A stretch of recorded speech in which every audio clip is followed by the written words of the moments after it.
Guys, balik lagi sama gua. Di video kali ini gua mau reaction lagi atau nonton alur cerita film Squid Game ya guys ya. Jadi kali ini gue sendiri. Oke coy, tanpa lama-lama langsung cekidot. Tangan gulali sebelumnya. Setelah lelah bermain, para peserta pun diberikan cemilan untuk masing-masing orang. Doksu, Miryong, dan para anak buah mereka merasa tidak puas dengan pembagian itu dan memilih untuk mengantri lagi agar bisa mendapatkan cemilan lagi. Tak disangka jumlah cemilan itu ternyata sudah disesuaikan dengan jumlah pesertanya. Jadi karena perbuatan Doksu dan anak buahnya, beberapa peserta pun tidak mendapatkan bagian cemilan. Seorang peserta yang tidak mendapatkan bagian lantas mengamuk dan mencoba melawan Doksu. Namun sayangnya ia malah dihajar oleh Doksu sampai tewas.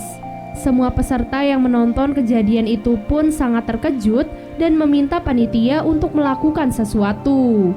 Panitia sama sekali tidak peduli dengan apa yang terjadi di luar permainan. Yang ada mereka malah menampilkan bahwa dengan tereliminasinya seorang peserta, maka hadiah uangnya akan semakin bertambah. Tak disangka hal itu pun membuat Doksu dan para anak buahnya menjadi berpikir untuk membunuh peserta lain agar saingan mereka menjadi berkurang. Tanpa sadar, para peserta pun mulai terbagi menjadi beberapa kubu. Mereka pun saling bekerja sama untuk mempertahankan anggota-anggota di dalam kubu mereka. Di waktu yang sama, terlihatlah seorang peserta yang sedang melakukan sesuatu dengan beberapa panitia secara rahasia. Rupanya peserta itu adalah seorang dokter dan beberapa panitia di sana melakukan suatu kejahatan yang tidak diketahui oleh sang penyelenggara.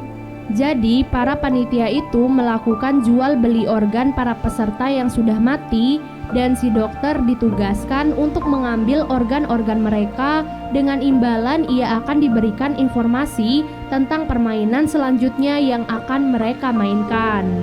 Dengan mendapatkan informasi tersebut, si dokter bisa mempersiapkan dirinya terlebih dahulu sebelum permainan itu dimulai. Pada malam harinya, seperti biasanya, lampu ruangan mereka akan dimatikan agar mereka bisa beristirahat. Namun kesempatan itu malah digunakan oleh Doksu dan anak buahnya untuk membunuh para peserta di dalam kegelapan. Malam mengerikan itu dipenuhi dengan teriakan kesakitan dan darah di mana-mana. Ditambah lagi dengan keadaan yang gelap gulita, mereka pun menjadi kesulitan untuk menyelamatkan diri. Gi-hun, Sang-woo, dan Ali pun langsung bergerak untuk menyelamatkan kakek Ilnam. Namun mereka tak bisa menemukan kakek Ilnam di kasurnya. Ternyata kakek Ilnam sudah lebih dulu menyelamatkan diri dengan pergi ke tempat yang paling atas. Dari posisinya itu, ia berteriak meminta para peserta untuk berhenti saling membunuh satu sama lain. Di saat itulah para panitia pun datang dan mengamankan situasi. Ruangan itu terlihat sangat berantakan dengan mayat yang berserakan. Mayat-mayat itu kemudian dibersihkan dan dipindahkan oleh panitia tersebut. Singkat cerita, keesokan harinya mereka pun dikumpulkan kembali untuk mengikuti permainan selanjutnya. Kali ini mereka diminta untuk membuat tim yang berisikan 10 orang. Si dokter yang sudah mengetahui permainan pun sengaja memilih Doksu dan anak buahnya sebagai timnya karena permainan yang akan mereka mainkan adalah tarik tambang. Sementara Gi-hun dan peserta lain yang tidak tahu apapun memilih teman-teman terdekat mereka dengan random. Bahkan tim Gi-hun dipenuhi oleh 3 wanita dan 1 kakek-kakek. Alhasil, tim itu pun menjadi sasaran empuk bagi tim lainnya. Tarik tambang yang akan mereka mainkan bukanlah tarik tambang biasanya. Mereka akan bertanding di atas ketinggian sehingga salah satu tim yang kalah pastinya akan jatuh dan tewas.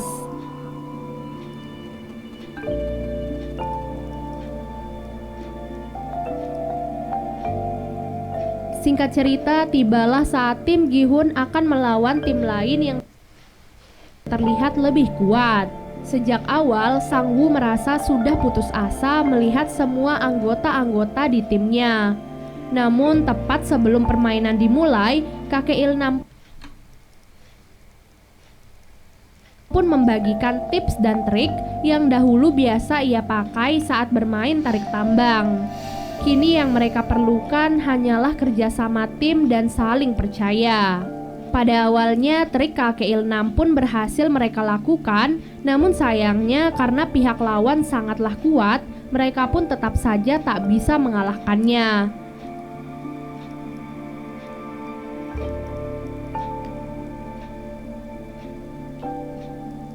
Sampai di detik-detik terakhir, Sang-woo pun memimpin para anggota tim untuk melakukan langkah berani. Ia menyuruh mereka semua untuk maju 3 langkah. Hal itu dilakukan agar tim lawan otomatis terjatuh. Meskipun pada awalnya mereka sempat ragu, namun pada akhirnya berkat hal itu mereka pun dapat membalikan keadaan dan akhirnya dapat memenangkan permainan tersebut. Di akhir permainan, dari 80 peserta, kini tersisalah 40 peserta yang masih bertahan. Setelah permainan usai, seperti biasa, si dokter akan dipanggil untuk melakukan operasi pengambilan organ. Jadi sorry guys, Saat itu videonya Junho yang potong-potong masih karena menyamar terkendala oleh sinyal ya guys. Maklum mah, yang juga di kampung begini. diminta oleh seorang panitia untuk ikut melakukan pengiriman organ. Di sanalah Junho melihat apa yang dilakukan oleh si dokter dan para panitia itu. Mereka mengambil organ-organ penting dari mayat peserta yang sudah tereliminasi. Organ-organ itu nantinya akan dijual agar mereka bisa mendapatkan uang. Setelah menyelesaikan tugasnya, dokter itu pun meminta imbalannya pada para panitia. Namun para panitia itu mengaku belum mengetahui apa permainan selanjutnya. Hal itu tentu saja membuat si dokter pun sangat marah. Karena jika malam ini ia tidak mendapatkan info apapun, maka Doksu pasti akan langsung membunuhnya. Dengan pisau operasinya, ia pun langsung membunuh seorang panitia dengan brutal. Setelah itu, ia pun keluar dan kabur dari ruangan labirin tersebut dan dikejar oleh seorang panitia. Sampai akhirnya mereka pun tiba di ruangan permainan sebelumnya. Di sana si panitia mencoba menenangkan si dokter karena ia tak ingin frontman atau si penyelenggara mengetahui rahasia mereka. Namun sayangnya keributan itu pun langsung diketahui oleh frontman. Tak ingin membuang waktu, ia pun langsung membunuh si panitia itu dan juga si dokter. Frontman sebenarnya tidak peduli dengan kejahatan yang mereka lakukan di belakangnya. Namun dalam permainan itu, ia sangat menjunjung tinggi kesetaraan. Ia tak ingin ada peserta yang diperlakukan spesial di sana. Ia percaya bahwa setiap orang berhak mendapatkan kesempatan terakhir untuk mempertahankan hidup mereka dengan adil. Di waktu yang sama, Junho dan seorang panitia menyusup lewat pintu rahasia. Keduanya ditugaskan untuk mengirim organ-organ sebelumnya kepada para pembeli. Tak disangka setelah melewati jalan rahasia itu, panitia itu pun menodongkan pisau ke arah Junho. Ternyata ia selama ini sudah curiga pada Junho karena sudah bersikap aneh. Untuk melindungi dirinya, Junho pun mengeluarkan pistolnya. Dengan pistol itu, ia pun membunuh panitia itu dan menyusup masuk ke dalam ruangan frontman. Sementara itu, frontman dan para panitia pun melihat mayat panitia lain yang tertembak. Dari peluru di kepalanya, frontman yakin bahwa peluru itu adalah peluru dari pistol polisi. Alhasil, ia pun segera mengerahkan semua panitia untuk mencari penyusup tersebut. Sementara itu, Junho yang menyusup ke dalam ruangan frontman mencoba untuk mencari tahu informasi tentang kakaknya. Dari puluhan berkas-berkas di sana, ia pun menemukan fakta bahwa kakaknya memang pernah menjadi peserta dalam permainan tersebut. Setelah itu, waktu permainan selanjutnya pun tiba. Dalam perjalanan menuju ke ruangan permainan, mereka pun diperlihatkan mayat si dokter dan mayat panitia-panitia yang lain. Mereka secara resmi meminta maaf sekaligus mengingatkan bahwa hal itu akan terjadi pada mereka jika mereka berbuat curang. Pada permainan kali ini mereka diminta untuk berpasangan 2 orang. Karena jumlah peserta saat ini 39, itu artinya akan ada 1 orang yang tidak memiliki pasangan. Saat itu tidak ada satupun peserta yang mau berpasangan dengan kakek Ilnam. Mereka takut jika di permainan kali ini akan membutuhkan kekuatan. Karena merasa kasihan, Gihun pun memutuskan untuk berpasangan dengan kakek Ilnam. Pada akhir pemilihan pasangan, tersisalah Miryong yang tidak mendapatkan pasangan. Karena hal itu, ia pun dibawa oleh para panitia ke ruangan lainnya. Di ruangan permainan, masing-masing peserta diberikan 1 kantong yang berisi 10 kelereng. Dalam waktu 30 menit, peserta yang mendapatkan 20 kelereng di akhir permainan akan dinyatakan menang. Itu artinya mereka harus bersaing melawan pasangan mereka sendiri.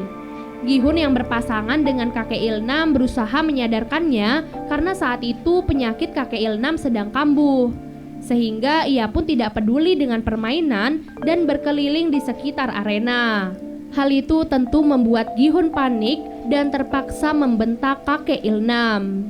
Dengan begitu kakek Ilnam pun sadar dan mau bermain dengannya. Mereka memutuskan untuk bermain tebak-tebakan. Mereka hanya perlu menebak jumlah kelereng di tangan lawan, apakah ganjil atau genap. Tak disangka kakek Ilnam ternyata berkali-kali menebak benar yang membuatnya menang banyak. Hal itu pun membuat Gihun semakin panik.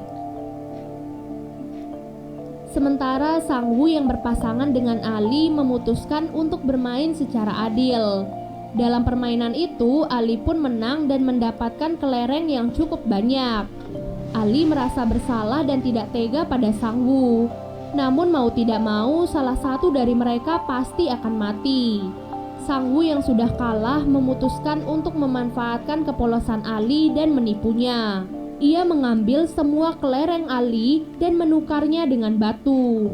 Dengan begitu, ia pun berhasil lolos dari permainan kali ini.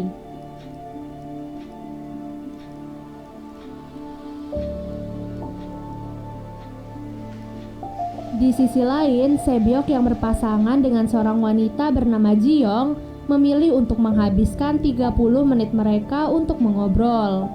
Dari sana, Jiyong pun menyadari bahwa Sebyok lebih pantas untuk selamat daripada dirinya. Mengingat Jiyong selama ini hidup sebatang kara dan tidak ada satupun orang yang akan menunggunya bebas. Oleh sebab itulah, ia pun memutuskan untuk mengalah dan membiarkan Sebyok lolos dari permainan itu.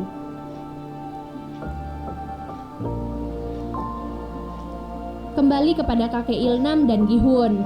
Saat itu kelereng Gihun hanya tersisa 1. Itu artinya tinggal 1 langkah saja kakek Ilnam akan berhasil menang dalam permainan kali ini. Tak disangka Gihun salah menebak pada kesempatan terakhirnya. Namun karena penyakitnya, kakek Ilnam pun lupa apa tebakan dari Gihun. Karena hal itu, Gihun pun mengganti tebakannya sehingga ia pun berhasil menang. Hal itu terus dilakukan oleh Gihun agar bisa membalikan keadaan. Sampai akhirnya kelereng kakek Ilnam pun hanya tersisa 1.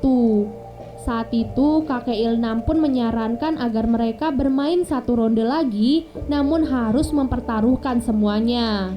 Gihun yang mendengar hal itu merasa tidak adil, karena ia memiliki 19 kelereng, sementara kakek Ilnam hanya memiliki 1 kelereng. Mendengar hal itu, kakek Ilnam pun berkata bahwa selama permainan tadi, ia tahu bahwa dirinya telah dibodohi oleh Gihun. Namun, ia sengaja membiarkan Gihun melakukan hal itu. Gihun yang mendengar hal itu pun merasa sedih dan bersalah.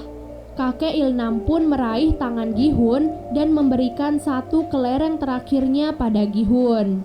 Kemudian kakek Ilnam pun berterima kasih kepada Gihun yang sudah merawatnya selama ia berada di sana. Dan berkat Gihun juga kakek Ilnam merasa bahagia di sisa-sisa terakhir hidupnya. Tepat setelah mengatakan hal itu, waktu pun habis. Kakek Ilnam, Ali, dan yang lainnya pun dinyatakan tereliminasi dan ditembak hingga tewas. Dan part kedua pun akhirnya selesai. Makasih banyak ya guys Jadi sudah nonton. beres, guys ya. Part 2 nya lumayan seru juga nih. Terima kasih untuk video kali ini, kita sudahi saja ya guys ya. Gue saranin sih emang lu pada nonton video aslinya guys. Jujur sampai sekarang gue juga belum nonton gitu, masih penasaran. Setelah nanti part 3 beres, gue usahain nonton guys ya video aslinya. Jadi untuk video kali ini cukup sekian dulu guys ya. Terima kasih kalian yang sudah nonton video ini. Jangan lupa like, comment, share, and subscribe. Thank you.